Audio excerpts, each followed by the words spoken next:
Welcome to the Digging Deep podcast, where we offer bereavement bites for time-pressed professionals. I'm your host, Heather Kiteley, the President and CEO of GFD.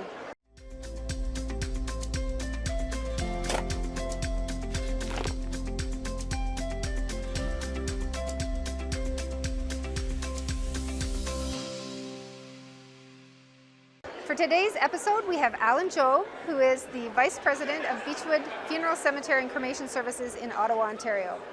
Allan joined Beechwood in January of 2021, and before that, he worked at Mount Royal Commemorative Services in Montreal for 31 years, it's a long time, as the Senior Director of Operations. Allan was hired at Mount Royal Cemetery after graduating from Computer Sciences at John Abbott College. Interesting to go from Computer Sciences to funeral service. We might unpack that a little bit. And was hired to help automate because of the large expansion process that they were undergoing. Allan ended up growing up with the company, and this led him to manage 4 funeral homes and 3 cemeteries. Not an easy task. While he was hesitant to work in the bereavement sector at first, he quickly realized the importance of the job. At Beechwood, he oversees the planning and execution of many high-profile funerals specifically for military veterans and government officials. Outside of work, Allan enjoys reading and hockey, and his favorite hockey team is the Montreal Canadiens. On that, we agree. Yes. Welcome, Allan. Oh, thank you. It's a pleasure to be here. It's so exciting to have you here. I've been looking forward to this conversation so much. I feel like there's so many things we could talk about, but today we are talking about specifically Canadian military burials, and I want to really dig into that, especially because Beechwood has such a huge, long history with the Canadian military regarding the cemetery side of things. But before we get there, let's talk a little bit about you. So you moved from a really long career at Mount Royal to Beechwood, so unusual to make a shift at that particular time in your career. So what has that journey been like for you, and what is it about Beechwood that makes it unique? So that's an interesting question. It's always tough after 31 years working for the same organization and having firsthand, build that operation to what it was. You must have felt like ownership over it all, right?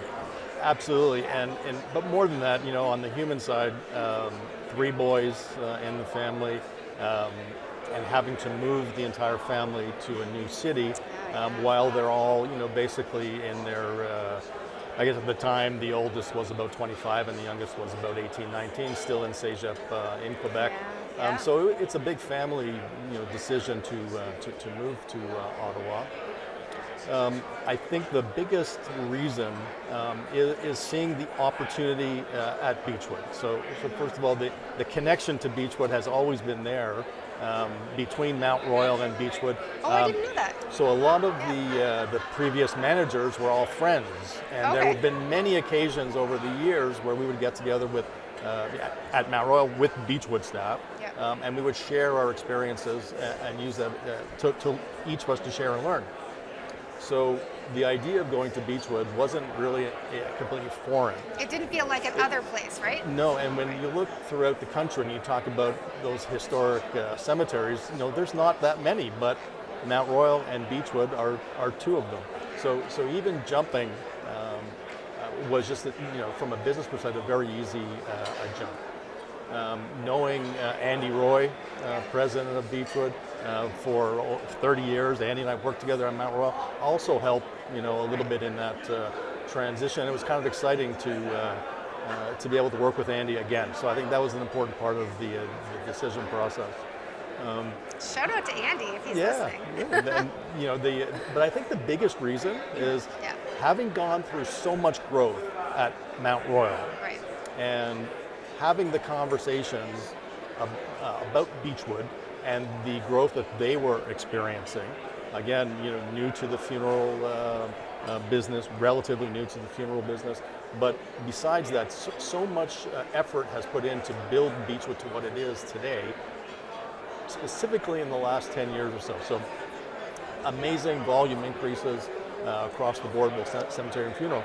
And that opportunity to manage, right? And I mentioned to you earlier, I've always been an agent of change. And we know that in the industry, things are always slow to change. So when you have a company like Beechwood that's trying to manage that growth, and they're in survival mode like everybody else. Yes. I think it takes a special skill set. And I just thought that my experiences at Mount Royal were very unique. I think I bring a unique skill set to Beechwood, and it was quite exciting to be able to get back into that creation mode.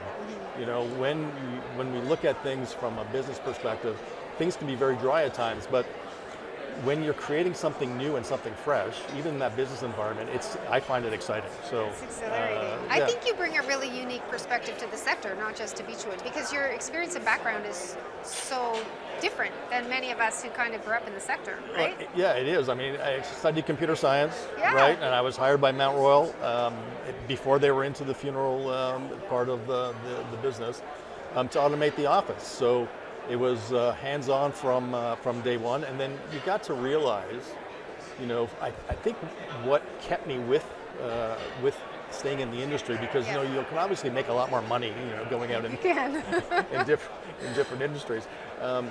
It was the realization that what we do has an immediate impact on other people, right? And I told the story last year at the conference.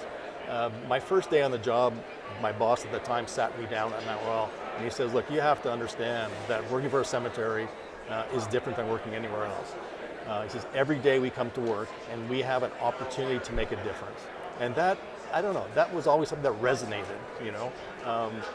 And it's so rewarding to come in and day out, have the opportunity to do such good things for people, but at the same time, on the business side, have the opportunity to really create change.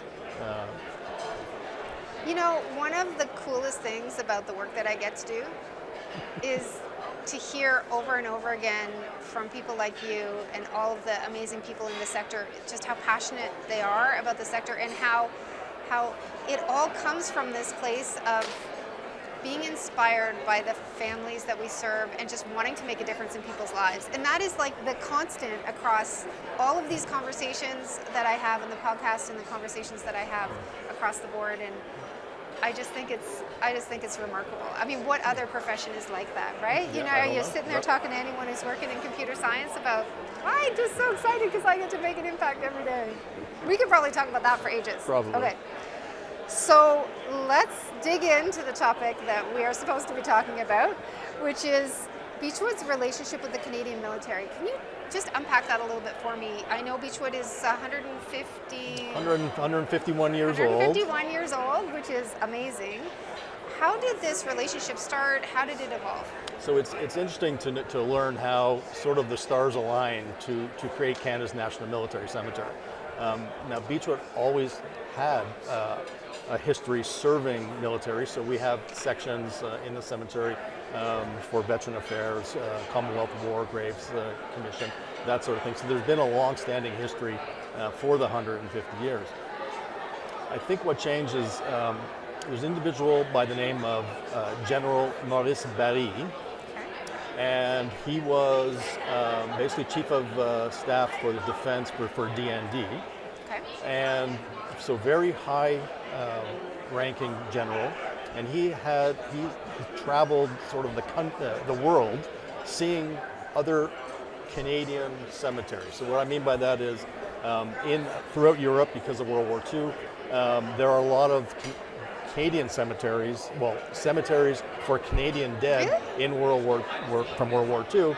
And he was inspired to try to create something in Canada because there really wasn't something with the designation as Canada's, national military What cemetery. an interesting perspective to go across the world and see sections or whole cemeteries dedicated to Canadians, and then to come home and realize that we don't have. We don't have it to the scale that that he envisioned. Yeah. So while he had this thought, we had a couple of board members. One was a retired military chaplain, and he was sort of thinking along the same line, saying, "Why can't Beechwood be more?" And we had another board member, his name was Bob White, very integral in pushing this thought. And after many months and months of discussion, General Barry and Padre Petal, which was the military chaplain, sort of made contact. They got together. And they got together, essentially. And the rest is kind of history. But it took many years, right? And it was till about it was in 2001 when the military decided, yes, we're going to do something 100%. So let's figure out what that is. Beechwood knew that with one of our larger existing military sections, there was a forested area just above it.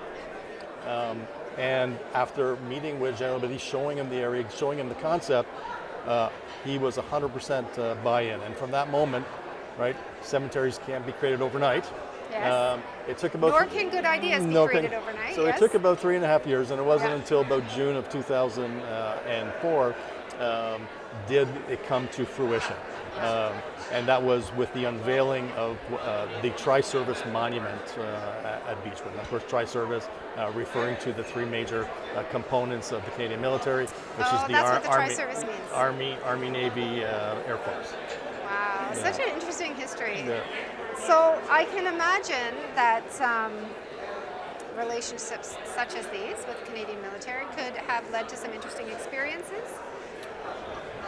Well, so that's a good, I can probably tell you two stories. Yeah, please so do. early on, so again, only been with Beechwood now for about 4 years. Right. And my office is on the second floor overlooking the front of the building. And one day I'm working away, sipping on my coffee, and unaware, big service going on at the moment downstairs, Yep. and there was going to be a 21-gun salute. It was my first time, I wasn't aware of what, exactly was going to happen. But really, right outside my office, as I'm taking a sip, the guns go off. I spill the coffee over my keyboard. You're probably like, what is happening? And I'm there, what is going on? I'm there, do I have to try to get people out of the building? Is there something going on, right? But no, it was just so how long my did first that experience. take for you to realize, wait a second, no, this is part of every day? Well, I have a window, fortunately, in my office. I was able to stand up and look, and there, oh boy, thank God, it's it's an actual service going on, and not something funny. more. And the second experience, my very first year at Beechwood on Remembrance Day. So Beechwood puts together one of the largest Remembrance Day ceremonies in the country. Wow. And it's a cold day, and we're all walking up the cemetery. We shut the cemetery down completely. This is such an important event for us. So cold, breezy day, we're all walking up to the service area at the National Military Cemetery within Beechwood.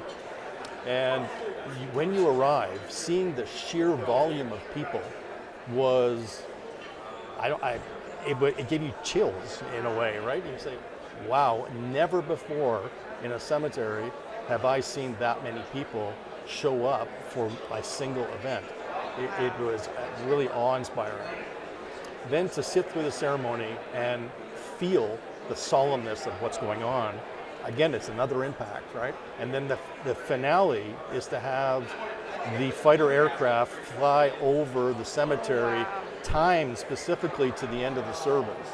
So feeling the jet engines going overhead, you realize, okay, this is something different, I think that the military ceremonies do that exceptionally well, and I want to talk a little bit about what are some of the traditions that are followed there, but that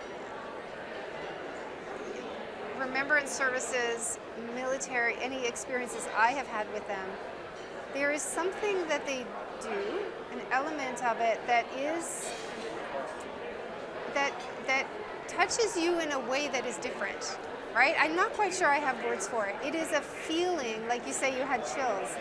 And as soon as you said that, I could relate to what that feels like. There's something in the sanctity, maybe, of it that causes you to feel the loss or the sadness of what's actually happening in a way that you don't all the time. And the honor and the thankfulness for the people that do that work. And to me, that's the key. That's where it gets me. Yeah. It just it gives you the feels in ways that you don't have otherwise. So what are some of the traditions? What are some of the stuff that they do? Well, so there is what's called the DA, and that's an assistant, designated assistant that's supplied by the military. And the military, that's for an active service member. So we have to remember that there's a distinction between an active service member and a veteran. The ceremonies are different? The ceremonies can be slightly different. So Okay. you would never have the 21 gun salute necessarily for a veteran. They might make exceptions for very high level veterans, but that so far I have not experienced. So it's really interesting to see how the military integrates their very disciplined traditions into a funeral service, but also giving the family some flexibility. So there is some. There is. So yeah, talk it's about not that. just that the military takes over everything, and Which is what I assumed. there's no need for a funeral director, or there's no need for the family to participate. It's not true at all. Also, not all funerals happen at Beechwood. So it's very possible for the funeral service to happen at a funeral home outside of Beechwood, but then they arrive for the burial. Right. Right. So if we assume for a moment that the funeral is at Beechwood and it's a casket, so the casket is placed in the Hall of Colors. So I have to explain now what the Hall of Colors You is. do, and it's hard to explain if you haven't experienced it. So it's cool. Right. So when Beechwood created the BNMC, which is the Beechwood National Memorial Center, in around 2008, they worked with the military. And the general that I spoke about earlier, General Barry, had retired by that point, but he wanted to be on Beechwood's board. Okay. So that makes sense. he was continuing, a hands-on approach, trying to have his dream realized in a multitude of ways. And one of the ways was to try to integrate the idea of a Hall of Colors right into our visitation facility. Okay. So in one of our visitation rooms, there is a small little offshoot room. It's called the Hall of Colors, and totally made of granite. It has one entrance, one exit. There is a granite bier right in the center of the room, and that's to facilitate the handling of the casket during that ceremony. And large processions can come in and out of that room. Now, the name Hall of Colors is because every regiment of the military has their own flags. Oh, I didn't know that. And a flag is called their colors. Okay, so when the regiments retire their flag, I mean, it's getting a little tattered, they're not allowed to disrespect the flag by destroying it. Sure, yeah, that makes sense. So the Hall of Colors is created because it's military tradition that when a flag gets retired, it gets placed into a space like this, where we put it on the wall, and we literally allow the flag to disintegrate in a respectful environment. And the only time that the flag gets to be destroyed is when it literally falls off the flagpole. Oh, wow. That is so, how many do you have? Oh, there's about, I guess now about 14 or 15. And have any disintegrated yet? Not yet, not yet. You can see a few that are tattered, they're hanging funny, but that's part of the honor, That right? is so fascinating. Yeah. And I have been to your facility, and I have been to that room, and I didn't realize that. So that is very cool. Wow. Yeah. And so this room is where they go first? I'm sorry? So tell me the purpose of the room is for people To pay their respects Pay their to respects, the deceased. right, So the right. casket, again. So if the service is elsewhere, you still go to the room? Yeah? No. Oh, So okay. if the funeral is elsewhere, they might go right to the It might graveside. go right to the grave or whatnot. So in the Yes, cases yeah. where we're the funeral provider, Hall of Color are used. And the casket can be open or closed depending on the family's preference or the Right. situation. If the casket is closed, the Canadian flag is draped over the casket. Corners are all in tight. A special band is placed around to keep that flag tight. And they're allowed to have insignias or mementos placed on top of the casket, but they're restricted. So one of the things that they can place on the casket is the headrest. So the particular cap used by And you call that a particular- headrest? A headrest, yeah. No way, that's so interesting. It's Yeah. like it has its own special language Exactly. that you have to learn. That right? you have to learn. Wow, Yeah. that So is. I'm still learning. I get the newest member of the Beechwood team. I still have a lot to learn, but it's been an interesting journey so far. They also place any of the medals on the casket, Right. and the saber of the individual as well. So those are the items that can be placed in the casket if the casket is closed. Fascinating. I If the didn't even casket know is that they had open, sabers. Yep, they might be displayed in another way. right? Also, often, which is common, we have throughout the building sort of sewers' busts throughout, Yes. and they can bring their jacket, their dress jacket, and hang it on the bust on display just outside the Hall of Colors. So there's a lot of tradition in that way. At the moment that the casket is then moved from the Hall of Colors into our chapel, which we call our sacred space, there is an entire scripted process from that point forward. So Yeah, you were telling me there's like a book. So we have a giant book. In the case of a casket, Yes. it's 11 pages of scripting. Now that's entirely military. Okay. Okay. And the military honor guard, they're only looking to one person, their commander. So the commander has some communication with our funeral director, but it's more in the way of a gentle nod, and then the commander knows, okay, he's on, and then he commands the performance of the honor guard. So the honor guard will carry the casket out of the Hall of Colors and into our chapel. Every movement is scripted. The body positions are scripted. Like when you say every movement, like every footstep? Every footstep, left foot first, right foot second. Wow. Everything is choreographed. There's something beautiful about that, right? Like that level of ritualization is. Absolutely. Yeah. Maybe that's how they make that magic. I don't know. It's certainly all part of it, right? But it's the honor that is displayed that's so key. That respect, right? And then when the casket is placed at the top of the chapel, flags representing the experience of that individual throughout their military career are placed surrounding the casket. So there are over 100 flags of every branch of the military, and depending on the career path, we could see anywhere 10 or 12 flags being displayed behind the casket. So it's really, really critical. And then at the end, now the family would be participating at this point. So if the family wants to say something, they can. And does the military work with the family that way, right? Like meaning they take care of the family through that process? They absolutely take care of the family throughout that process. And that's where our funeral director will also assist. Right. So we'll make sure that everyone is doing the right thing. The commander will take care of the people under his charge. Yes. And the funeral director will take care of everybody else, that are non-military personnel. Right, so right. At the end of that service, now it's the same scripting that takes the procession out of the sacred space into the hearse. Everything's scripted right up until the pause, just before the casket gets placed inside the hearse. Right. So Amazing. every detail, even the closing of the door, okay, is scripted in such a Wow. way. Then we go to the graveside. Yep.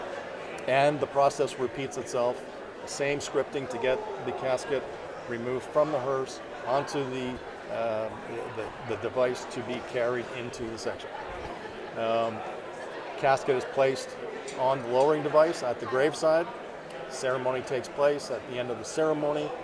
Now it's about the flag being folded to be presented to the next of kin. And I think we've all seen that in the movies. Is it just like that? It's really just like that. But the process is a little interesting.